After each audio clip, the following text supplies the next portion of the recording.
But you know, we all come with this problem, ended up, we know some kind of, whatever you call it, cooperation, whatever is needed, but somehow, why is it only possible today to mobilize people, more or less, for war, emergencies, and so on, not for ecology, and so on? And do you see any chance here, or are we simply lost, and what to do? I'm asking you an extremely stupid, naive question. No, it's, and I don't have a good answer, except the general one. No, I think that when you look at the course of history, it's clear that it's possible, because we have seen humans not just improving the global situation in many ways, but the most basic thing, money is a story which is accepted by all the people in the world.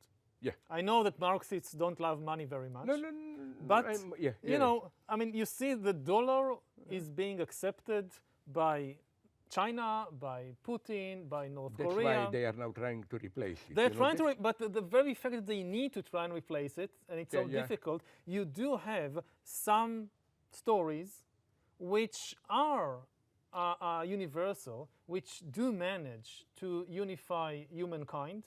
Maybe not for the best purposes, but it's technically possible for all the people in the world to agree. And this is something extremely bizarre and complicated to agree on, the rules of the monetary system.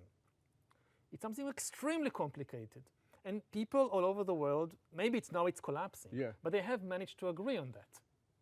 And similarly, you know, with all the attacks on science, you see that when it comes to the really important things, like how to build a bomb, everybody agrees. The Iranians, the Chinese, the Israelis, the Russians, everybody agrees on nuclear physics. So it is possible for all the people in the world to agree on some things. Whether they can agree on, again, something that they have a stake in, how to save human civilization from ecological collapse, we don't have a guarantee. It's an open drama. We don't know where it is leading. I'm trying to find the right ways about the right words how to describe it, but yeah, it's really people. They don't like uncertainty. You have all these deterministic theories of history, like Marxist theory, and like Christianity and most religions, that they have a certainty about the future.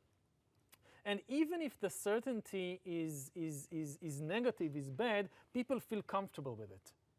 They even feel comfortable with the apocalypse coming, that we are doomed, there is nothing we can do, it's coming, it's all going to hell.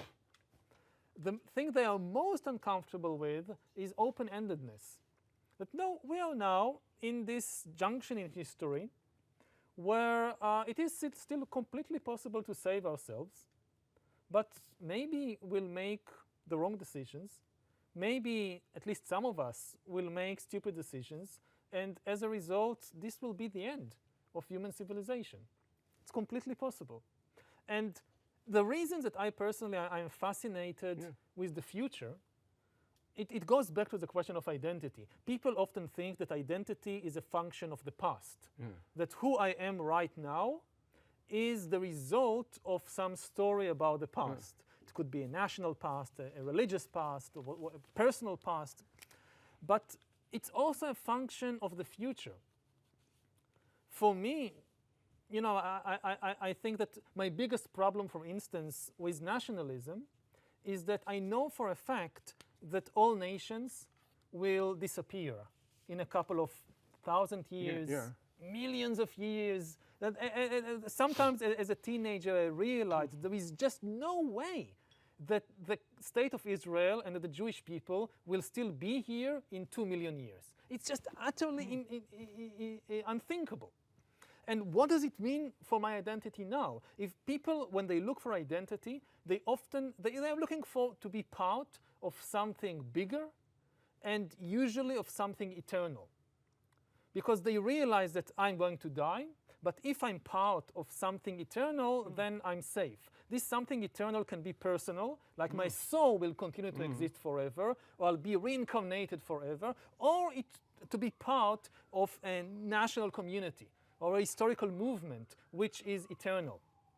And the thing is, it always fails. It fails not because the nation will lose a war or because the Marxist revolution will fail. It fails because there is just too much time. I mean, if you think about history in terms of a few centuries or a couple of thousand years, then you can imagine your state, your nation, your favorite political movement being eternal. But when you come to terms with the fact that, no, we are talking about millions of years, billions of years, it's obvious that, you know, like you're drowning and you see a ship passing by and you say, okay, I'll save myself by joining the ship, but the ship is also drowning. It's not going to help you. Oh, And so, and this open-endedness is something that terrifies people.